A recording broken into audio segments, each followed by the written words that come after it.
Rain lashed the carriage windows, blurring the world beyond into shifting shadows. Isabella Montgomery pressed her gloved fingers to the cold glass, heart pounding in a rhythm that had nothing to do with the storm. Each jolt of the wheel seemed to drive her further from everything she had known, and deeper into the uncertainty that awaited at Rutherford Hall. Her father's words echoed, heavy and final. "You must do this for us, Bella, for the family." There had been no room for protest. She had seen the tremor in his hands as he sealed the letter accepting the ducal invitation, a plea for salvation disguised as a courtesy. The carriage drew to a halt before iron gates wreathed in mist. The Rutherford estate loomed beyond, all darkened windows and sweeping stone, as imposing as the family whose fortunes might yet save her own. A footman hurried through the rain, opening the door with a crisp bow. "Miss Montgomery." "Welcome to Rutherford Hall." She stepped down, skirts brushing the wet gravel, and followed the servant beneath the colonnade. Inside, the air was thick with the scents of polished wood and distant roses, the hush broken only by the ticking of a clock. Isabella's gaze darted over gilt-framed portraits, their painted eyes following her as she was led into a grand candle-lit foyer. At the top of the staircase stood Edward Ashcroft, the Duke of Rutherford. His presence filled the hall, tall, composed, his dark eyes unreadable. Isabella felt the weight of his gaze as he descended, pausing just before her. "Miss Montgomery," he said, his voice even, though his eyes lingered on her face as if measuring her worth. "My family is pleased to receive you in our time of need. I trust your journey was not too unpleasant." "It was eventful, Your Grace," she replied, curtsying as decorum demanded. She sensed, rather than saw, the flicker of impatience at her hesitation. "My wife's health is delicate. She will find comfort in your companionship. I expect you will comport yourself with discretion." Before Isabella could answer, footsteps echoed in the hall. A man emerged from the shadows, a figure taller than the Duke, broad-shouldered, his hair tousled as if he had just come from the stables. His eyes, a shade of stormy gray, met hers with a guarded intensity. For a heartbeat, Isabella felt the chill of the rain seep back into her bones. "Allow me to introduce my brother, Alexander Ashcroft," the Duke said, his tone clipped. "He will see to your safety during your stay." Alexander offered a perfunctory bow. "Miss Montgomery." His voice was low, roughened by something she could not name. Resentment, perhaps, or simply disinterest. Isabella's pulse quickened, uncertain whether to be comforted or unsettled by his presence. The Duke continued, turning his attention to Alexander. "You will ensure Miss Montgomery is not inconvenienced by the peculiarities of our household. Her reputation is now bound to ours. Any misstep will reflect on this family." Alexander's jaw tightened. Understood. Isabella bristled at the implication, but years of training held her tongue. "I assure you, Your Grace, I have no intention of bringing scandal to your door." Edward offered a thin smile. "One can never be too careful. There are those who would seize upon the faintest hint of impropriety." A silence fell, thick with things unsaid. Isabella glanced at Alexander, searching for a trace of kindness, but found only the wary reserve of a man who had learned to keep his secrets close. The housekeeper appeared, beckoning Isabella to follow. As she moved to obey, Alexander's gaze flickered over her, the briefest glimmer of something pity, perhaps, or warning. She could not tell. That night, in her candlelit chamber, Isabella listened to the rain battering the glass. She recalled the way the Duke's eyes had narrowed, the cold formality in Alexander's greeting. Here, she was both guest and captive, her future balanced on a knife's edge. She pressed her palm to the window, longing for the familiar hills of home, and wondered what dangers real or imagined she had been sent to face within these walls. Down the corridor, a door creaked open, and footsteps passed, slow, deliberate, as if someone lingered just outside her sanctuary. Isabella held her breath, every nerve alight with dread and anticipation. Her new life at Rutherford Hall had begun, and nothing, she sensed, would ever be the same. The morning sun struggled through the clouds, casting pale gold across the dewy lawns of Rutherford Hall. Isabella, spine ramrod straight, paused at the window of the Duchess's morning room. Below, Alexander Ashcroft crossed the gravel path with the purposeful stride of a man accustomed to solitude. Even at a distance, there was something impenetrable in the set of his shoulders, a coldness that repelled all warmth. Inside, the air hummed with the faint clatter of teacups and the soft murmur of the ailing Duchess, who dozed in her chair, oblivious to the world. Isabella's role as companion was often little more than silent attendance, her presence a balm for the household's conscience, rather than for the Duchess herself. She arranged the embroidery silks. Hands deft but mind restless, she sensed him before she heard him. Alexander lingered in the doorway, his eyes cool and appraising. He had become a shadow at her shoulder, neither wholly seen nor ever absent. "Miss Montgomery," he said, voice low enough not to disturb the Duchess, "if you wish to walk in the gardens, I will accompany you." It was phrased as an offer, but Isabella understood the command beneath the civility. She inclined her head, careful to reveal nothing of her frustration. "I should like that. The morning air will do her Grace good if she wakes." Alexander's lips twitched, a gesture so fleeting she nearly missed it. "I will summon a maid to remain with the Duchess."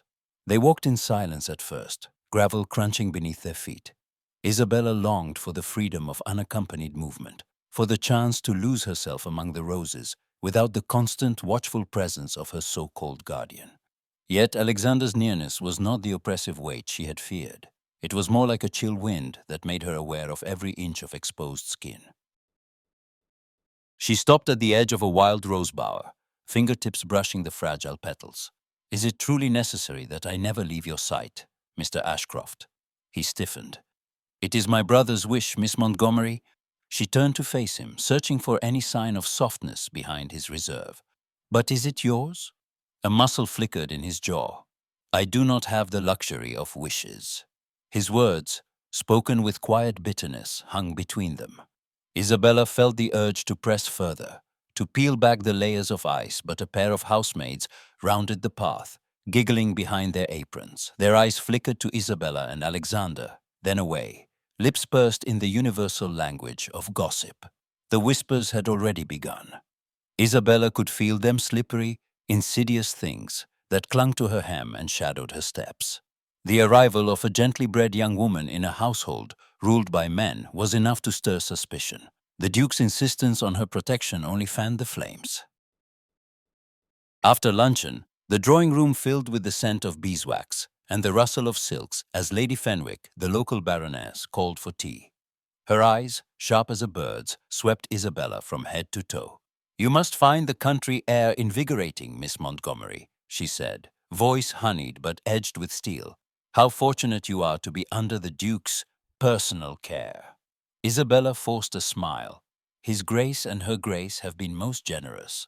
Alexander stood by the window, arms folded, gaze fixed on the distant hills. He seemed unmoved by the scrutiny, but Isabella caught the subtle tightening of his shoulders. The Baroness's gaze slid to him, then back to Isabella, a knowing gleam in her eyes.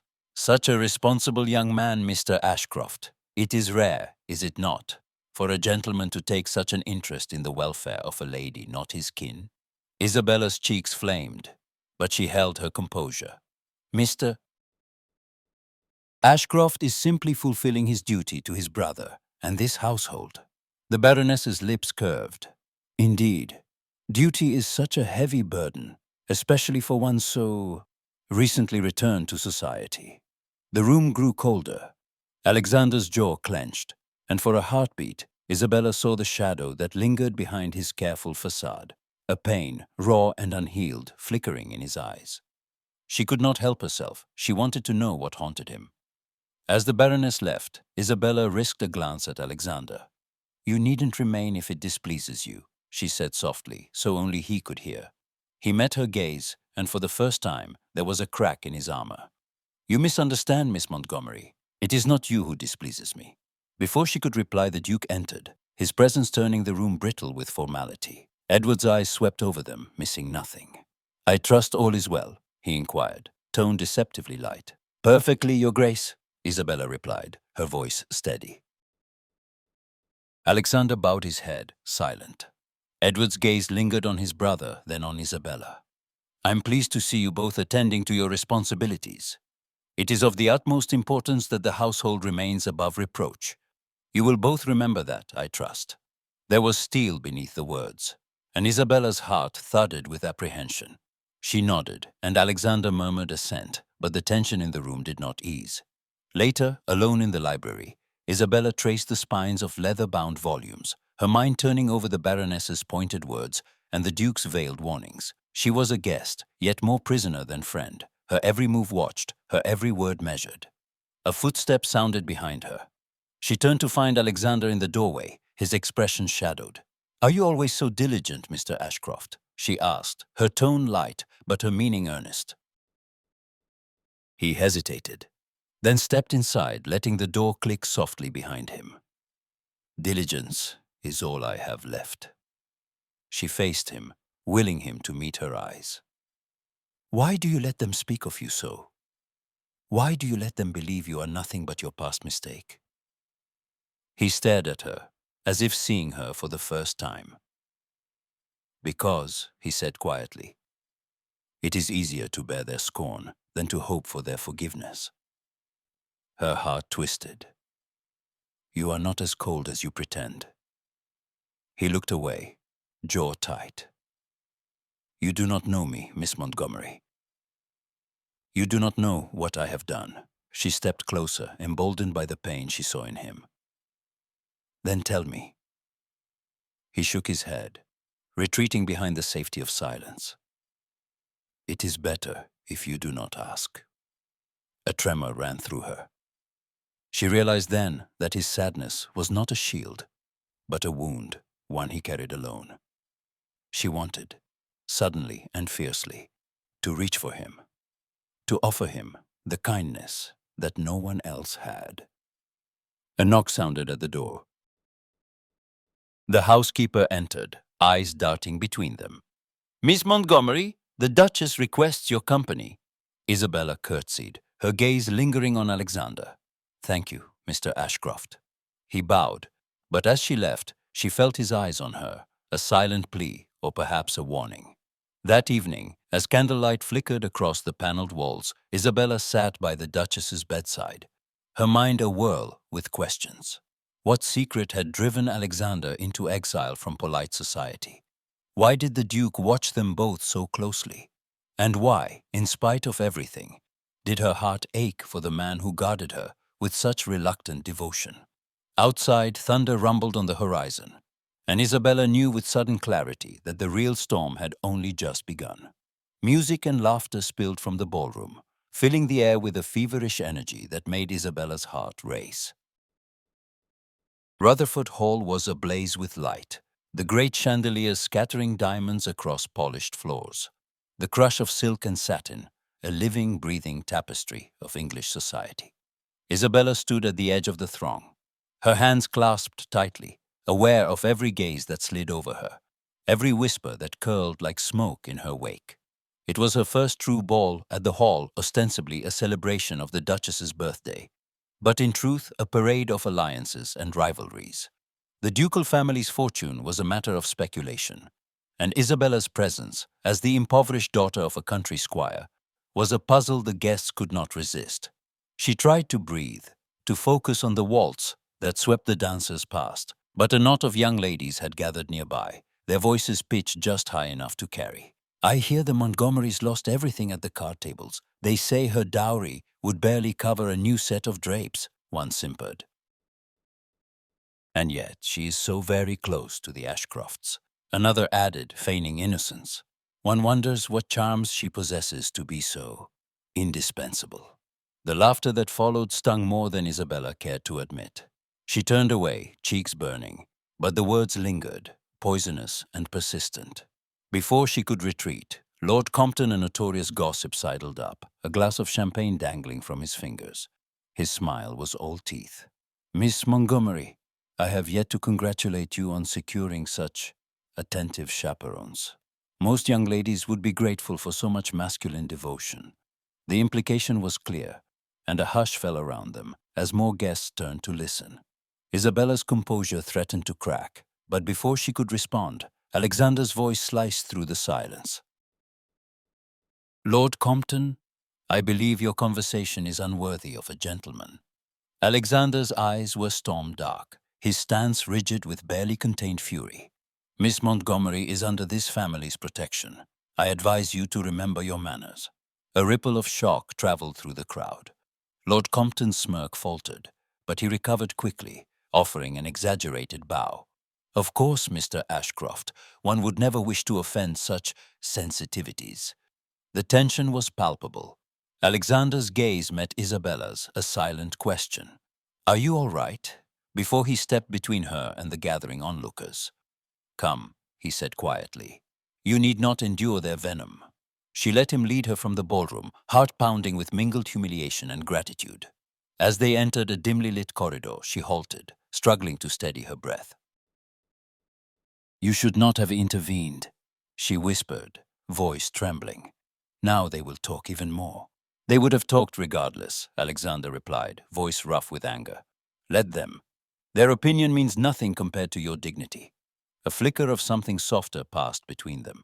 Isabella met his eyes and found no judgment there, only the fierce protectiveness that had begun to feel dangerously dear.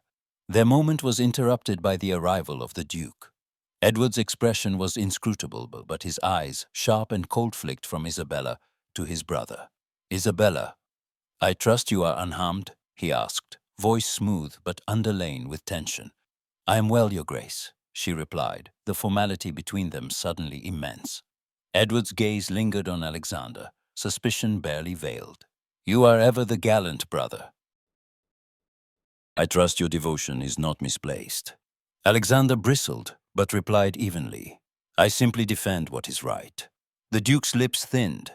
Yes, we must all remember our duties, must we not? He departed with a bow, leaving behind a silence heavy with unfinished threats. Later that night, Isabella sat at the Duchess's bedside, the revelry below a distant hum. The Duchess's frail hand found hers, the touch surprisingly strong. My dear, you must be careful, the Duchess murmured, her breath thin but urgent. Edward is not always what he seems. There are motives beneath his kindness. Trust is a rare currency in this house. Isabella squeezed her hand. What do you mean, Your Grace? The Duchess's eyes, lucid despite her illness, searched Isabella's face. He is fond of power, of having others indebted to him. You are more than a companion here. Remember that. The warning echoed in Isabella's mind long after the Duchess drifted into uneasy sleep. She rose, restless, and wandered to the library, where she found Alexander, his silhouette outlined by firelight, shoulders bowed beneath invisible burdens. She hesitated in the doorway, then entered quietly. You should not blame yourself for what happened earlier. He glanced up, pain flickering in his eyes. I have never cared what they say of me, but I cannot bear to see you hurt by their malice. She joined him by the hearth, the intimacy of the moment settling over them like a fragile cloak. You are not alone in being the subject of gossip, she said, a rueful smile playing on her lips. I have learned to endure it. He met her gaze, the mask slipping. Endurance is not the same as indifference. No, she agreed, but sometimes it is all we have. He turned away, staring into the flames. I have made mistakes that cannot be undone. The world will never let me forget it. She placed her hand gently atop his. You are not your past, Alexander. Whatever happened? He flinched but did not withdraw. You would not say so if you knew the truth. She squeezed his hand, voice softening. Then tell me. He closed his eyes. I fought a duel. For honor, or so I believed. It cost me everything, my reputation, my friends, and now even my brother doubts me. Isabella's heart ached for him.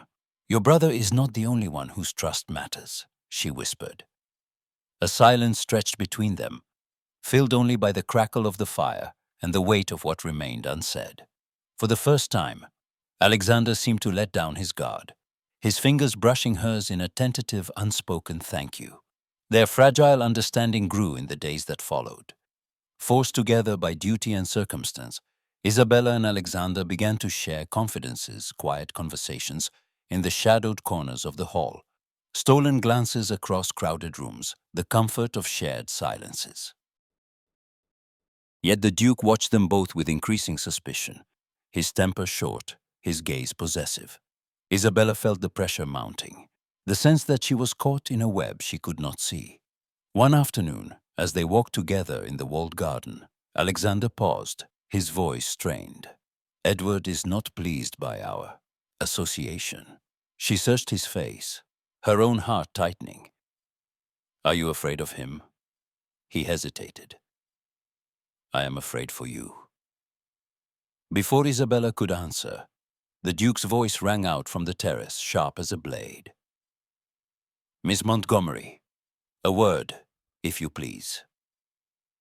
Isabella turned, pulse hammering, as Alexander's hand fell away from hers.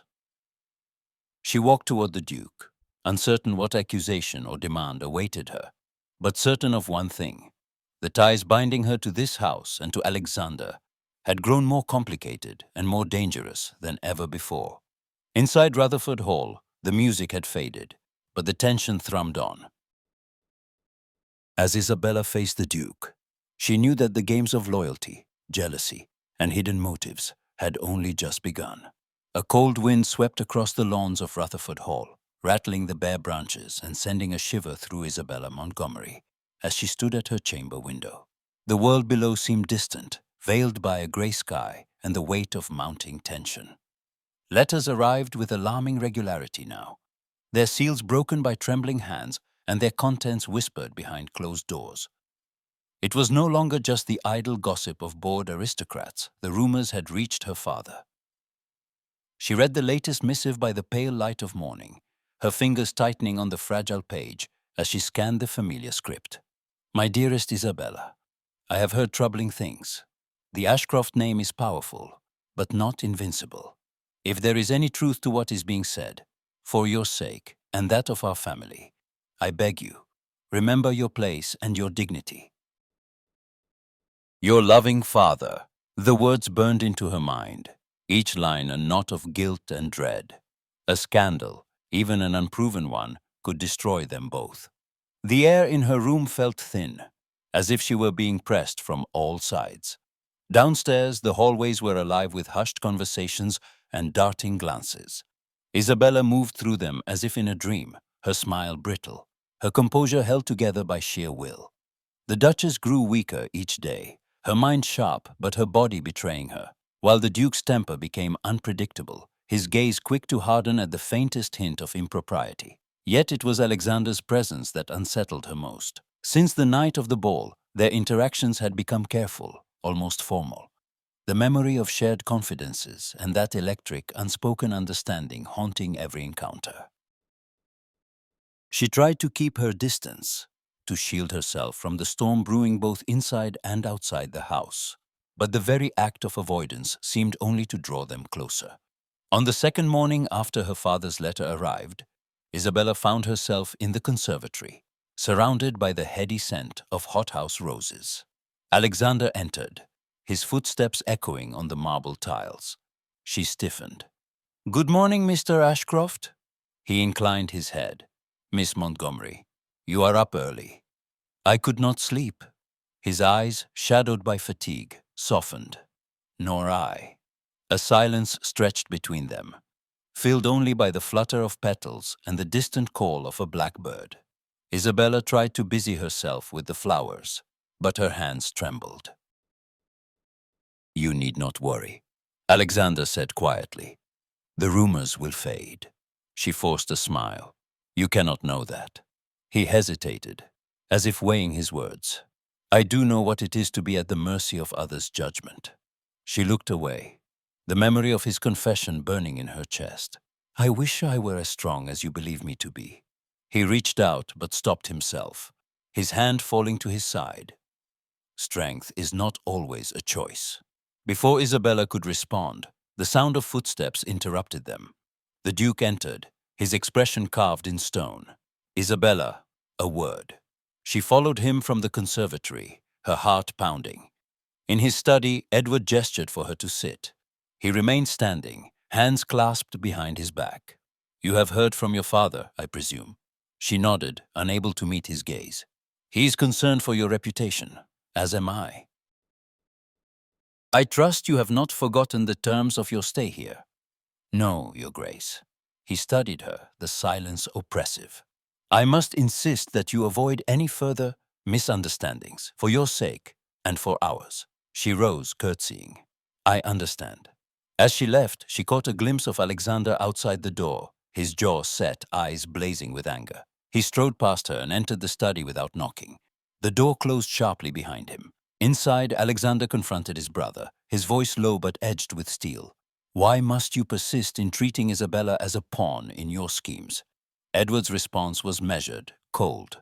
You know very well the stakes, Alexander. The Montgomery name is not unsullied. Any hint of scandal endangers us all. Is that truly your only concern? Alexander demanded. Or is there something else you fear? The Duke's eyes narrowed. You would do well to remember your place. I will not have this house brought to ruin by misplaced affections or reckless loyalty. Alexander's hands curled into fists. She deserves better than this, than your suspicion and these endless games. Edward's lips thinned. What she deserves is to survive this ordeal with her reputation intact. If you cannot ensure that, then perhaps you are not the right man for the task. The words stung, but Alexander held his brother's gaze, refusing to be cowed. If you truly wish to protect her, you would trust her. And me. Edward turned away, dismissing him with a wave. Do your duty, Alexander. Nothing more. Alexander left the study, his mind a tumult of anger and helplessness. He found Isabella in the gallery, her eyes red-rimmed but defiant. Are you well? He asked softly. She nodded, but her voice trembled. I wish I could go home. He stepped closer, lowering his voice. If that is what you want, I will help you. She shook her head, tears threatening. No. I cannot abandon my family. Not now. He reached for her hand, just for a moment. Then we face this together. They stood in silence, their hands entwined, until the sound of footsteps made them break apart. That afternoon, Isabella resolved to keep her distance. She threw herself into her duties, attending the Duchess with renewed devotion, exchanging only the barest words with Alexander. Yet the tension between them was palpable, a cord drawn ever tighter. One bright morning, Edward announced a riding party. Fresh air will do us all good, he declared, his gaze lingering on Isabella and Alexander as if daring them to protest. The sky was clear, the ground sparkling with dew. Isabella mounted her mare, determined to remain composed, even as Alexander rode beside her. The party set off at a brisk pace, laughter and conversation rising above the thud of hooves. As they entered a wooded glen, Isabella's horse shied at a sudden movement, a pheasant bursting from the underbrush. She clung to the reins, heart pounding, but the animal bolted, tearing through the trees. Branches whipped past, the world a blur of panic and noise. Isabella! Alexander's voice rang out behind her. She barely heard him. The horse plunged down a narrow path, hooves skidding on wet leaves. Suddenly, the ground gave way, a shallow ditch hidden beneath the undergrowth. The mare stumbled, and Isabella was thrown, tumbling hard onto the mossy earth. For a moment she lay stunned, pain radiating through her arm and shoulder. Then Alexander was there, dismounting and kneeling beside her, his hands gentle but urgent. Are you hurt? He asked, voice hoarse. She tried to sit up, wincing. My arm. It aches. He examined it carefully, his touch surprisingly tender. I do not think it is broken. Can you stand? With his help, she managed to rise, unsteady but determined. He supported her, his arm around her waist, their faces inches apart. I'm sorry, she whispered, blinking back tears. I lost control. It was not your fault, he said fiercely. You did nothing wrong. She met his eyes, searching for blame, but finding only concern. In that suspended moment, the rest of the world faded, the rumors, the rules, the endless eyes. There was only Alexander, steady and real, holding her as if she mattered more than anything else. The others arrived, Edward at their head. His gaze swept over them, suspicion flickering in his eyes. Isabella, are you injured? He demanded. She straightened, willing her voice not to shake. "Only a bruise, Your Grace, nothing more." Alexander's arm lingered a moment longer before he let her go. Edward's gaze was cold, but he said nothing, merely gestured for the party to return to the house. As they rode back, Isabella felt the weight of scrutiny, but also something new, a sense of solidarity, of trust that had not been there before. That evening, as dusk crept across the hills, Isabella and Alexander found themselves alone on the terrace. The silence was different now, less strained, more companionable. "I was afraid," she admitted softly, "not of falling, but of what would happen after. The whispers, the shame." Alexander looked at her, something raw and vulnerable in his gaze. "I will not let them hurt you, not while I am here." She smiled, a tremulous, grateful thing. "You cannot protect me from everything." He shook his head. "Perhaps not, but I can try." They stood side by side, watching the last light fade from the sky. The chill in the air did nothing to cool the warmth blossoming between them, tentative but undeniable. Inside the house was a hive of speculation. Servants exchanged knowing looks, and the Duke paced his study, his mind turning over every sign of defiance. The world beyond Rutherford Hall pressed closer each day, threatening to upend the fragile peace that remained. Yet for a few stolen moments, Isabella and Alexander found solace in each other, an alliance forged not by duty, but by choice. As the moon rose, casting silver across the grounds, Isabella wondered how much longer their fragile reprieve could last, and what price they might yet be forced to pay for following their hearts. Spring arrived at Rutherford Hall in a hush of pale sunlight and trembling blossoms, but its warmth did little to dispel the tension that lingered in every corridor. Isabella moved through the days as if walking a tightrope, aware of Alexander's presence even when he was not in the room. Their eyes met across crowded parlors and empty hallways, brief touches her hand on his arm. His fingers steadying her at the top of a staircase spoke of an intimacy neither dared name. Their stolen moments grew more precious, yet fraught with uncertainty. Every laugh they shared seemed to echo louder, every silence more charged.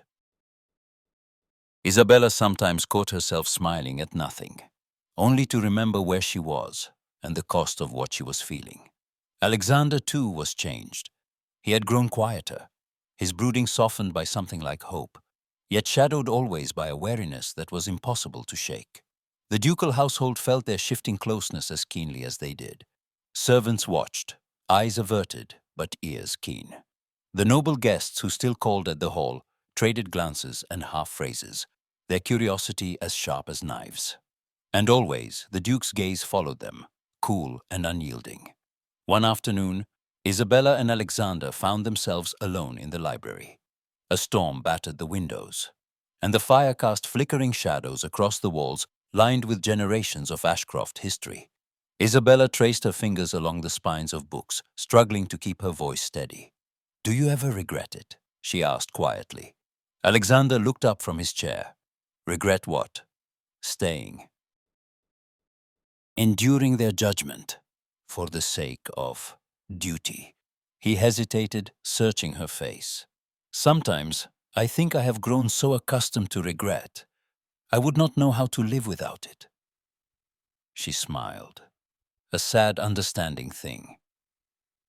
"You are not the only one." He rose, crossing the room to stand beside her. The distance between them felt impossibly small, and yet uncrossable. "Isabella," he said, voice low, "if things were different." She cut him off with a shake of her head. "But they're not." The unspoken longing hovered in the space between them, a question neither dared answer. The next day, word spread that the Duchess had taken a turn for the worse. The household moved on tiptoe, voices hushed. Isabella spent long hours by the Duchess's bedside, reading poetry and offering cool cloths for her brow. Sometimes, in the quiet of the night, the Duchess would wake, her eyes bright with a feverish clarity. On one such evening, she beckoned Isabella closer. "My dear, you must listen carefully," she whispered, her voice thin as parchment. "You are more alone here than you know. the Duke is not a man to be crossed. Isabella swallowed, tears burning in her eyes. I do not wish to bring trouble upon your house. The Duchess squeezed her hand with surprising strength. You must not let fear decide your path. Follow your heart, Isabella, but be clever. Edward's pride is a dangerous thing. He does not forgive, and he does not forget. The words settled into Isabella's soul like seeds, growing roots of dread and hope in equal measure.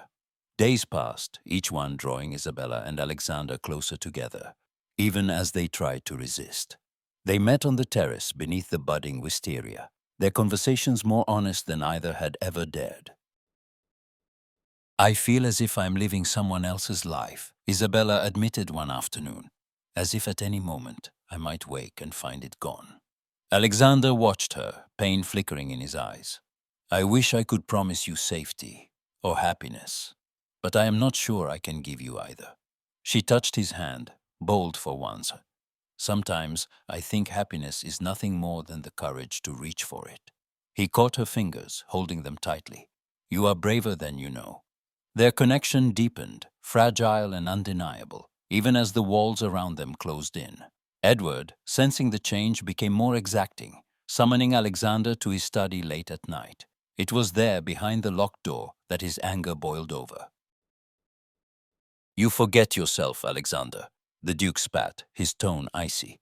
You are here to protect Miss Montgomery's reputation, not to endanger it. Alexander stood tall, refusing to flinch. I have done nothing to shame her. Edward's eyes narrowed. If you value what little is left of your good name, you will remember your place. One word from me, and what remains of your reputation will be destroyed. You will lose everything. Do you understand? Alexander's jaw tightened, but he said nothing. The threat hung in the air, suffocating and real. Afterwards, Alexander sought the solace of the moonlit gardens, the cold air sharp in his lungs. He wanted to rail against his brother, against the world, but all he could think of was Isabella, her laughter, her courage, the way she looked at him as if she saw past the ruined name and the broken heart. Isabella, too, felt the noose tightening. She spent restless nights turning over the Duchess's words, her father's warnings, the promise in Alexander's eyes. She wanted to be brave, but every path seemed lined with peril.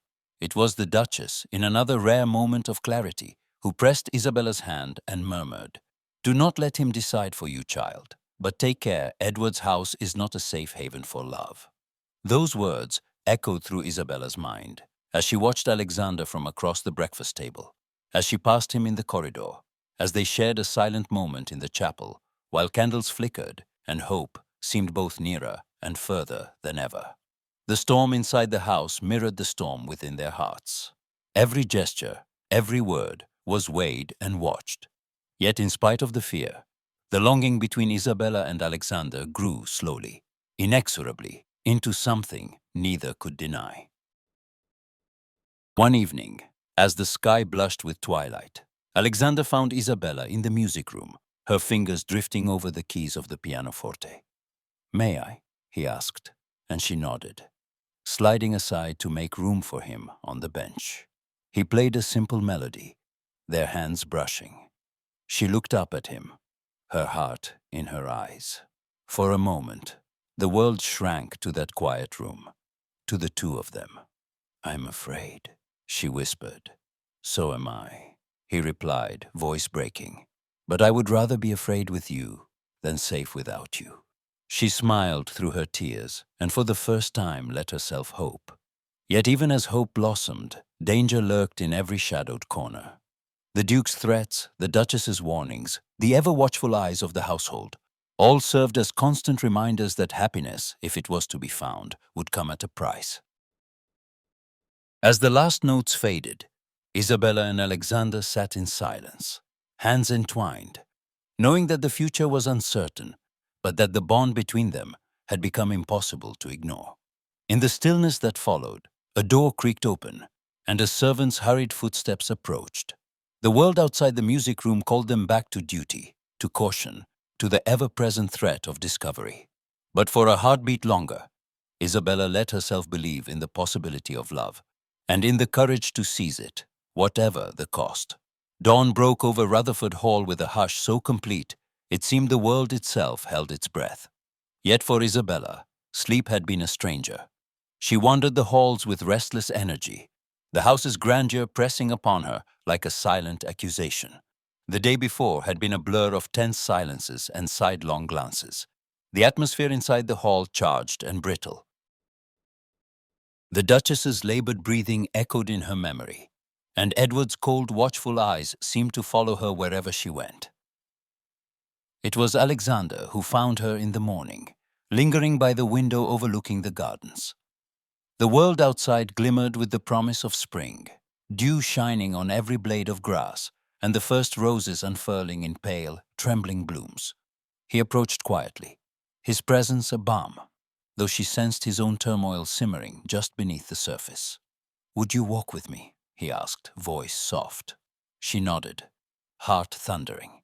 In the garden, the air was sweeter, the threat of walls and watchful eyes momentarily held at bay by the riot of color and birdsong.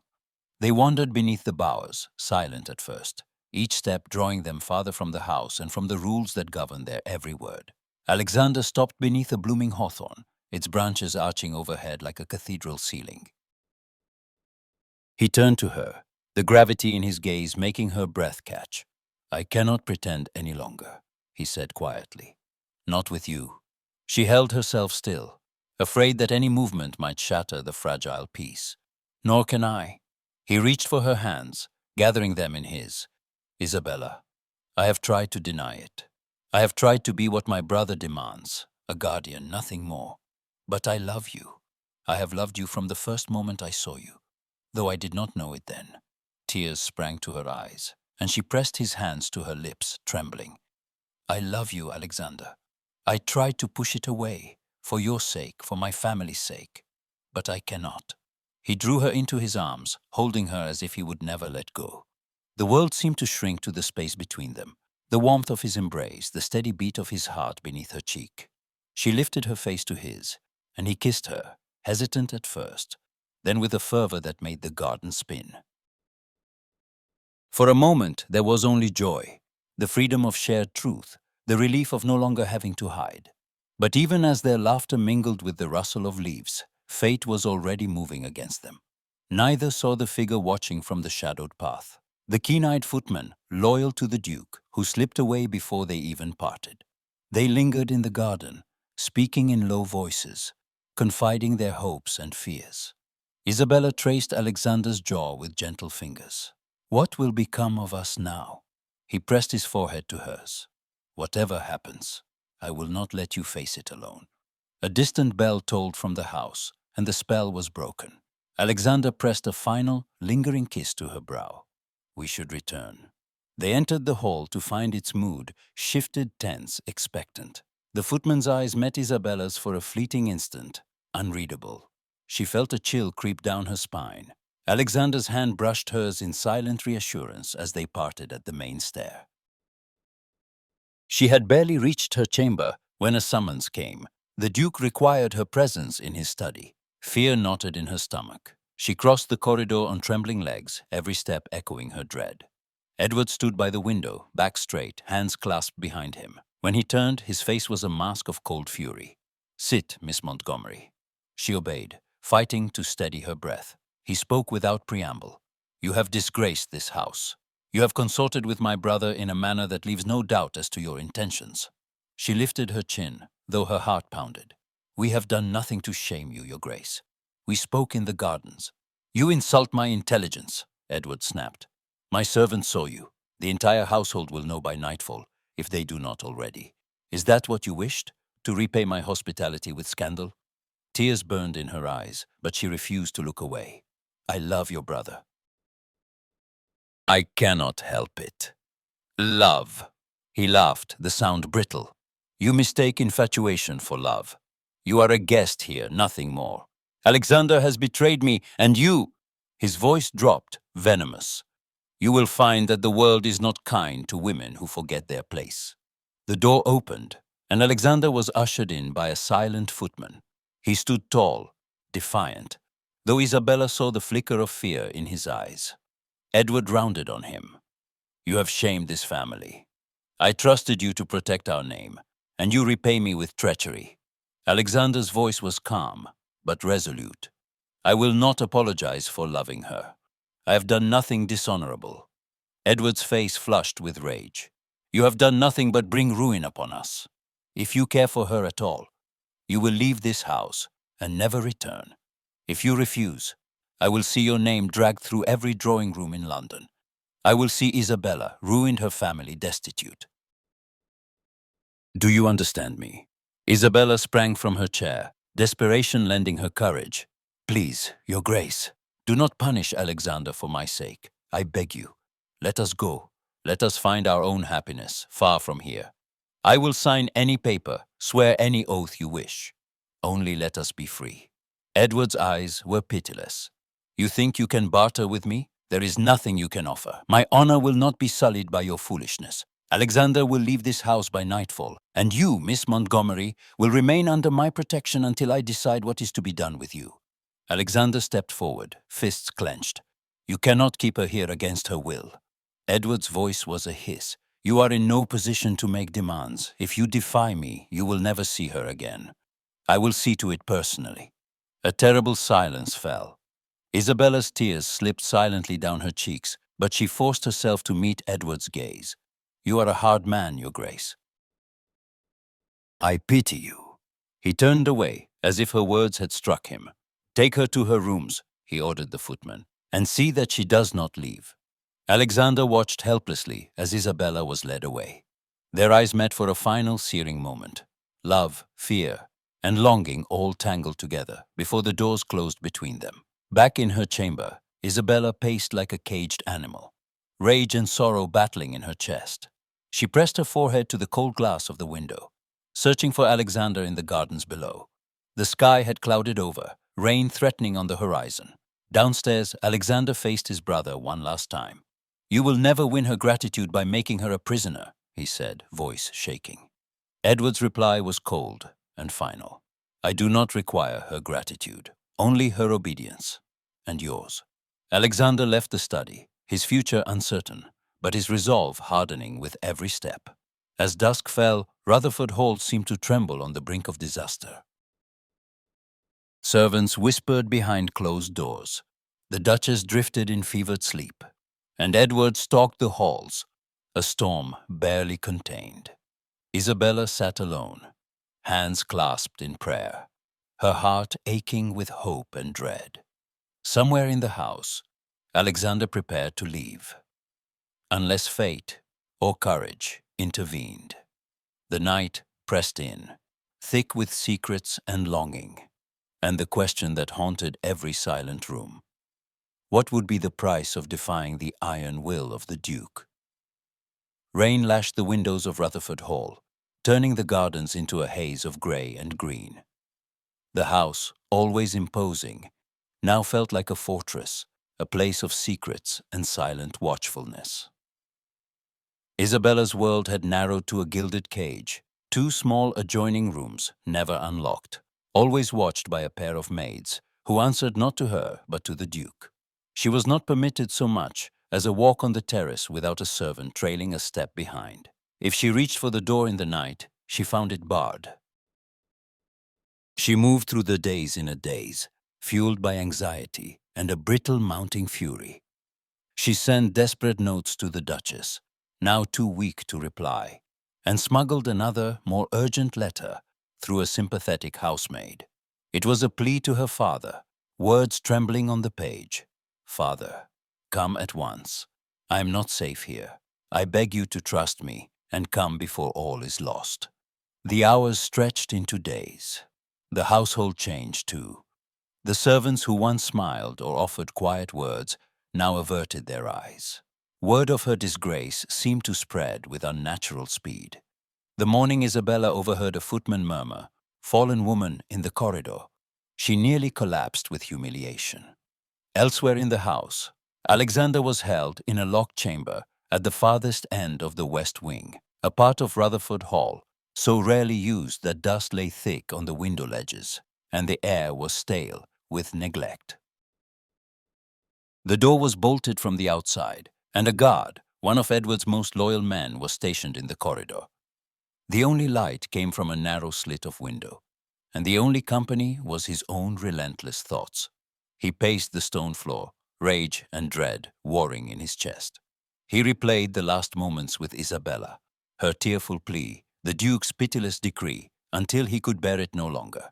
He tested the window, the walls, searching for any weakness. But Rutherford Hall was built for defense, and hope was in short supply. It was late on the second day when Isabella's father arrived, his carriage splashing mud on the gravel drive. He was shown not to the drawing room, but to the Duke's study, where Edward waited with the composure of a man who had orchestrated every detail. "My daughter is not to be treated as a prisoner, Mr. Montgomery said, voice shaking with indignation. "You invited her here as a guest." Edward interrupted with a glacial calm. "I regret that circumstances have forced my hand, but you must understand. Your daughter's conduct has endangered not only her own reputation, but that of my family." Mr. Montgomery's face blanched. "That is impossible. Isabella is incapable of such." Edward produced a bundle of papers and handed them across the desk. "You may see for yourself. Letters, witnessed accounts, testimony from my own servants. The evidence is overwhelming. Alexander has seduced her, and their secret meetings have shamed us all." The older man scanned the forged letters, his hands trembling. "These, I do not believe it." Edward's voice was soft, relentless. "The world does. Already word has spread among the local nobility. Your family's prospects, your daughter's future are in jeopardy. I suggest you consider what is best for her now, Mr. Montgomery staggered to his feet, devastated and bewildered. "I must speak to Isabella. I demand to see her." Edward gave a curt nod. "You may, but she is overwrought. I hope you can persuade her to see reason and accept the consequences of her actions." Isabella was summoned. The sight of her father, stooped and grey with worry, undid her last reserves. She rushed into his arms, sobbing. "Papa, please, you must not believe him. Alexander and I have done nothing wrong. We love each other, but we have been careful. I swear it." Mr. Montgomery stroked her hair, torn between anger and anguish. "You are all I have left, Isabella. Tell me the truth, child. Did you—" "No, I swear it on Mama's grave." But the evidence weighed heavily. Edward had been thorough. A torn ribbon, a smudged note, the testimony of servants. The rumors grew with every retelling, becoming impossible to counter. By the end of the day, the damage was done. The Baroness's carriage never arrived for tea. Neighbors who once called upon the Montgomerys suddenly sent polite regrets. Within 24 hours, it seemed, the entire county knew, or believed they knew, the tale of Isabella's fall. In his locked room, Alexander pieced together news from the housemaid who brought his meals. Her kindness was furtive, her eyes darting to the door. "They say you ruined her, sir," she whispered, trembling. "The Duke is telling everyone. He says you will be sent away, maybe to the continent, maybe to prison." Alexander's jaw tightened. "I will not let Isabella pay for my brother's cruelty. I must get out." The maid hesitated, then slipped a hairpin into his palm. "This is all I can do. God forgive me if I am caught." He waited until nightfall. The lock was old, the pin bent, but desperation lent him skill. After what felt like hours, the bolt slid free. He crept into the corridor, heart thudding, and made his way down the servants' staircase. He paused, just outside the kitchens, listening for the sounds of pursuit. Meanwhile, Isabella's isolation had become unbearable. The servants watched her every movement. Her father, broken by doubt and humiliation, prepared to leave for London with her, hoping distance might dampen the scandal. That evening, as the household dined in strained silence, Edward received word that Alexander's room was empty. A servant, white-faced, delivered the news. The Duke's reaction was cold fury. "Find him. Search every room, every stable. If he escapes, it will be on your heads." Isabella heard the commotion from her chamber. She pressed her face to the window, praying for a glimpse of Alexander. Instead, she saw only shadows, guards with lanterns, dogs barking. the relentless sweep of search parties across the grounds. Below, Alexander slipped from hedge to hedge, his mind racing. He could not go to Isabella. Not yet. If he was seen, they would both be ruined beyond hope. He must find proof something to expose Edward's lies and clear Isabella's name. In the candlelit study, Edward confronted Mr. Montgomery one last time. "Your daughter cannot remain here. I suggest you take her away quietly for all our sakes. If you do not, I will have no choice but to make the full scandal public." Isabella, listening at the door, finally understood the depth of the Duke's malice. She made a decision, her fear transformed into resolve. She would not leave Rutherford Hall in disgrace. She would fight for herself and for Alexander. As midnight approached, she stole away from her room, evading the drowsy maid on watch. The halls were dark, the air thick with secrets. Somewhere in the house, Alexander moved with the same determination. Outside, thunder rumbled. The storm that had threatened all day finally broke, rain lashing the stone walls of Rutherford Hall. In the flickering candlelight, Isabella and Alexander, separated by shadows and locked doors, made their own plans. Neither would leave quietly.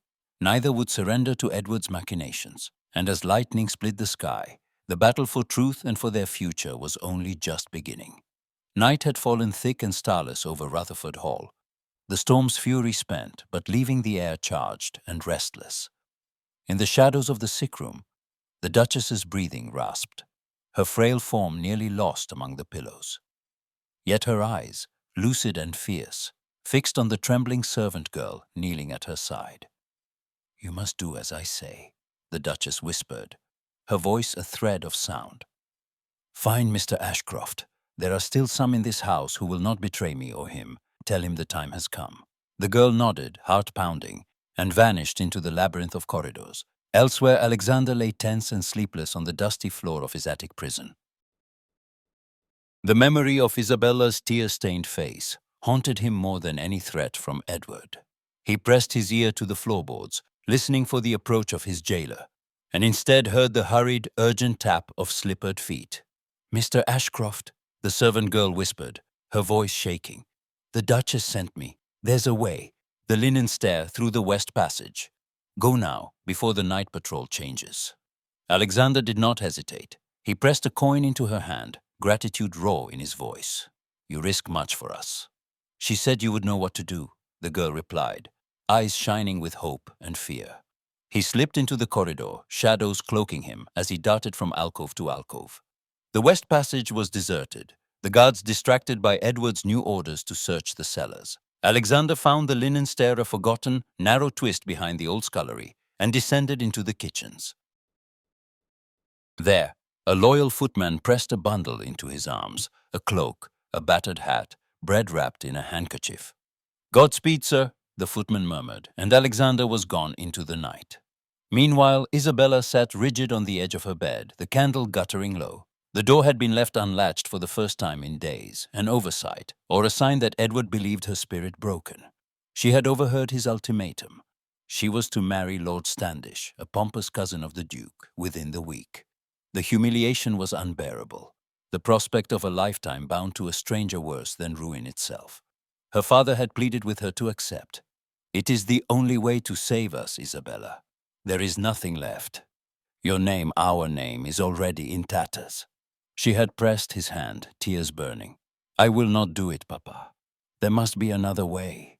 When the house quieted, Isabella wrapped herself in her plainest cloak and slipped into the corridor. She moved with desperate purpose, heart racing, each step a prayer. She avoided the main staircase, taking the narrow servants' stairs to the back door. The storm had muddied the paths, but she did not care. She fled across the grounds, skirts heavy with dew, breath clouding in the chill. She did not know where she was going until she saw it, a faint familiar light glimmering in the direction of the old boundary wood. The gamekeeper's cottage, long abandoned, huddled at the edge of the estate like a secret kept from prying eyes. Isabella stumbled toward it, hope flaring painfully. She reached the door and found it unlatched, the hinges groaning. Inside, the cottage was cold and dark, but the faint glow of embers in the hearth caught her eye, and then Alexander. He stood abruptly, disbelief and relief mingling in his gaze. Isabella? She collapsed into his arms, sobbing. I thought I would never see you again. He held her tightly, his own composure trembling. How did you? I ran. Edward means to marry me off to Lord Standish. I could not bear it. She looked up at him, desperate. What shall we do? He pressed his forehead to hers. I do not know. Part of me wants to take you now, to flee as far as we can and leave all this behind. But if we run, we will never clear your name or mine. We will be exiles, outcasts. She gripped his hand fiercely. If we stay, Edward will destroy us. My father believes the lies, the nobility, everyone they have turned against me. Alexander paced the cramped room, jaw clenched. There must be some way to fight him. The Duchess, she is still alive. If we could get her to speak, to denounce Edward's lies. Isabella shook her head, hope flickering. She is so ill. I fear she will not survive another scandal. He stopped, his voice breaking. I cannot ask you to choose. If we go now, we may find happiness, if not respectability. But if we stay, if we fight, there is a chance, a small one, that we could reclaim what was stolen from us. She pressed his hand to her lips, eyes shining with unshed tears. I'm not afraid of hardship, not if I am with you. But I cannot bear to see my father ruined, or the Duchess suffer. He cupped her cheek, voice raw. Isabella, I love you. I will follow wherever you lead.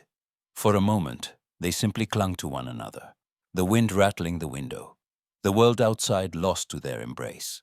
Finally, Isabella drew a shaky breath. We must decide before dawn. If we run, we must go tonight, before Edward realizes I am missing. If we stay, we must return before anyone discovers we are gone. Alexander nodded, torn between hope and dread. Whatever we choose together. They sat side by side before the dying fire, the weight of their choices pressing down upon them. Outside, the first pale streaks of dawn crept over the fields, and the birds began to sing.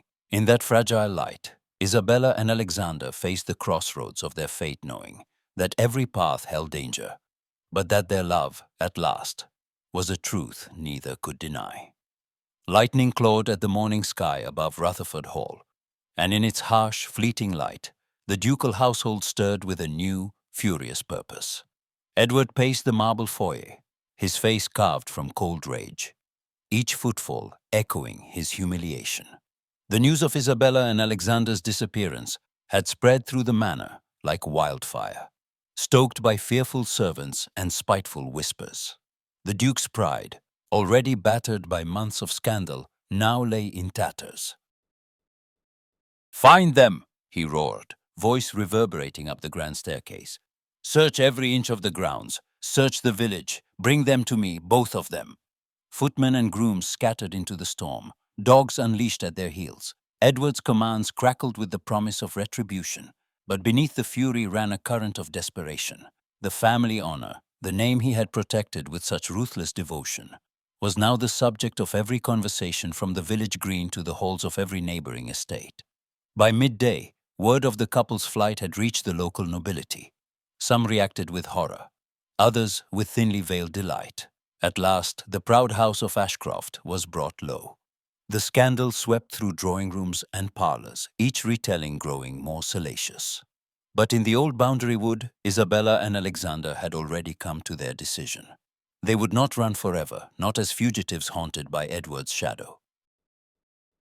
If their names were to be restored, if their love was to survive, they had to confront the storm head-on. We must return, Isabella whispered, her voice trembling but resolute. Let them see us together, unafraid. Let them hear the truth from our own lips. Alexander's jaw set with determination. I will not let him destroy you, Isabella, nor will I let him destroy himself with his lies. The journey back to Rutherford Hall was perilous. They moved through thickets and side lanes, avoiding the main roads where search parties prowled. By evening, the manor was ablaze with light, the great hall crowded with curious neighbors, local dignitaries, and the ever-watchful servants. Edward had summoned them all, intending to announce his version of events and reclaim control of the narrative. As Isabella and Alexander slipped through the side entrance, the air inside crackled with tension. The assembled guests turned as one, a gasp rippling through the crowd. For a moment, time itself seemed to stop. Edward stepped forward, his face a mask of cold triumph. "So you return at last. Have you come to confess your guilt before these witnesses?" Isabella's voice rang out, clear and unwavering.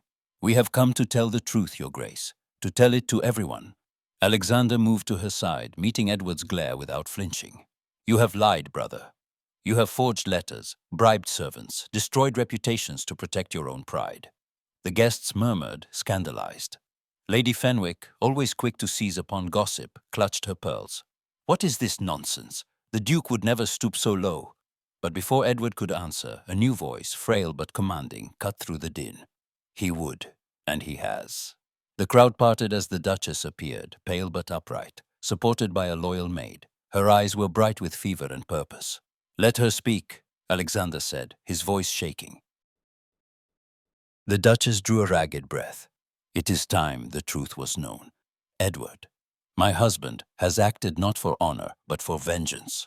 He feared the loss of his control over this house, over all of us. He forged the evidence against Isabella and Alexander. He instructed his own man to plant lies among the servants." Edward's face drained of color. "You are unwell, my dear. You do not know what you say."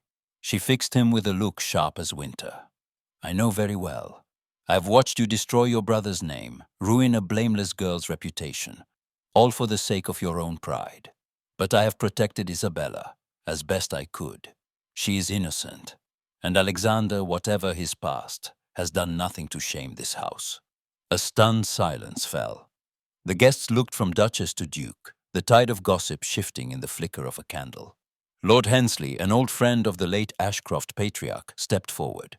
"If the Duchess says it is so, I believe her. I have seen enough of Edward's ways to know the truth when it is spoken." Others began to murmur assent. Lady Fenwick, reluctant but cowed, nodded stiffly. "The girl deserves a hearing. We have been too quick to judge." Edward's fists clenched. "You will listen to the words of a dying woman over your own Duke? You would see this house brought to ruin?" The Duchess, defiant in her frailty, lifted her chin. "It is not ruin to tell the truth. It is ruin to live a lie." Alexander stepped forward, voice strong. "We do not wish to destroy this house. We wish only to reclaim our names and our freedom." Isabella, trembling but unbowed, met Edward's gaze. "You cannot hold us with fear any longer. The truth is known." A moment hung in the balance. Then Lord Hensley spoke, his tone final. "I will stand by them. If there is to be a reckoning, let it be fair. Let the county know the truth." A handful of guests moved to Isabella and Alexander's side, forming the nucleus of a new allegiance. The division was clear. Some clung to Edward's authority, others to the Duchess's honesty and the couple's courage. Edward, cornered and exposed, stared at his brother, fury and grief warring in his eyes. "You think this is over? That you have won?" Alexander shook his head, sorrow in his voice. "No one has won, Edward. But perhaps, at last, we can begin to heal." The storm outside abated, but inside Rutherford Hall, the air was heavy with the knowledge that nothing would ever be the same. The future stretched before Isabella, and Alexander, uncertain, perilous, but for the first time truly their own. As the assembly dissolved into anxious conversation and hurried alliances, Isabella stood with Alexander and the Duchess, united by truth and the promise of hope. Yet in the shadows, Edward's eyes still burned, and the cost of this victory remained unknown.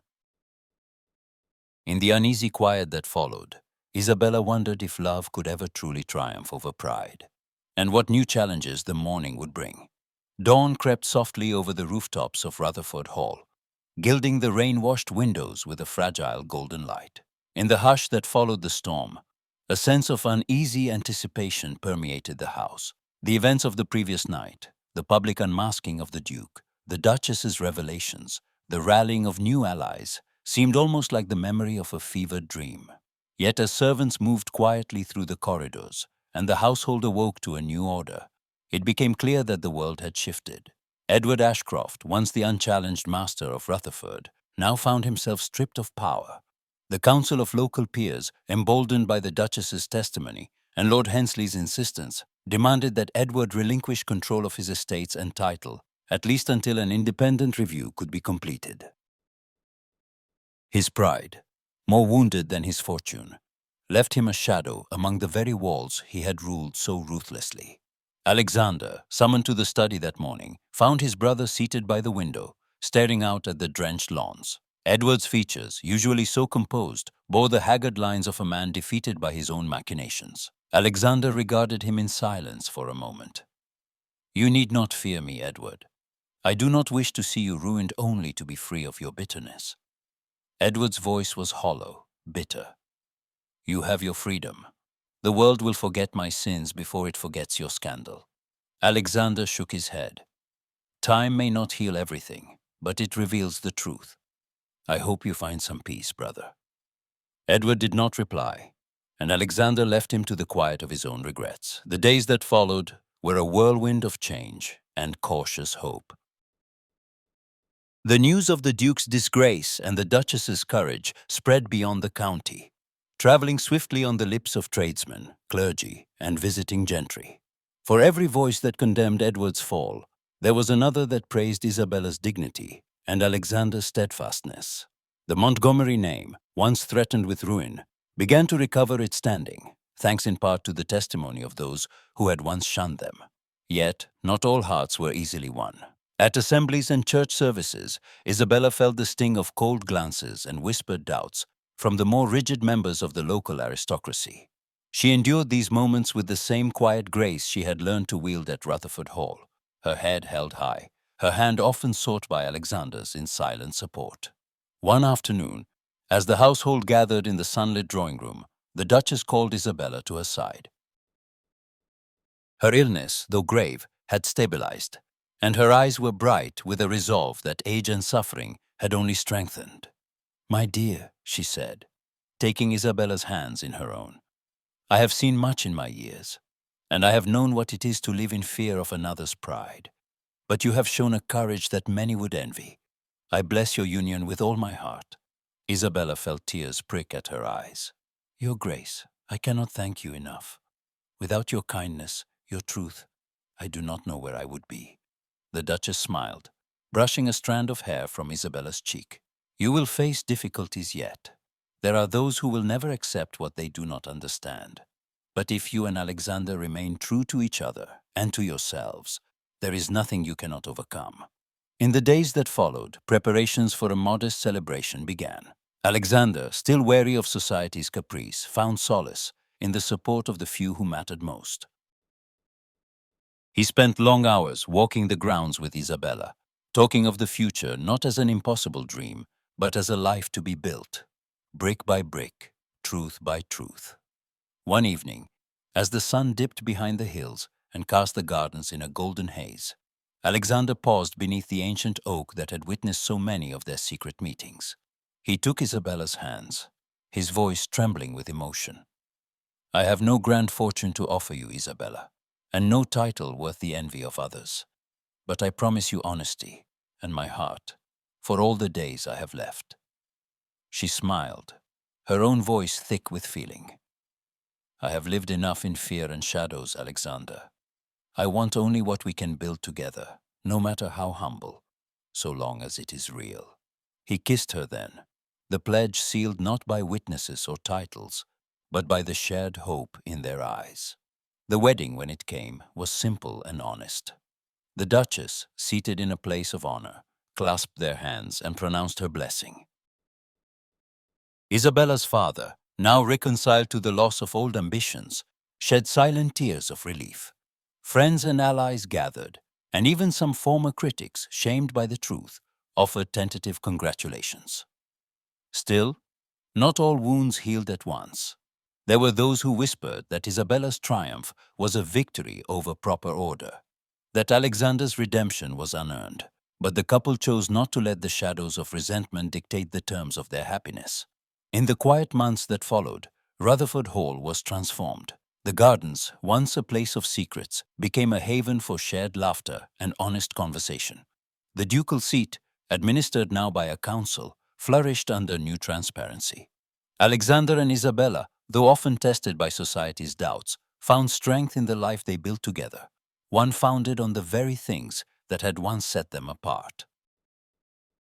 On the first anniversary of their union, as twilight softened the world outside, Isabella sat by the fire, Alexander at her side. She thought of all they had endured, the cruelty of gossip, the sting of betrayal, the hard-won solace of truth.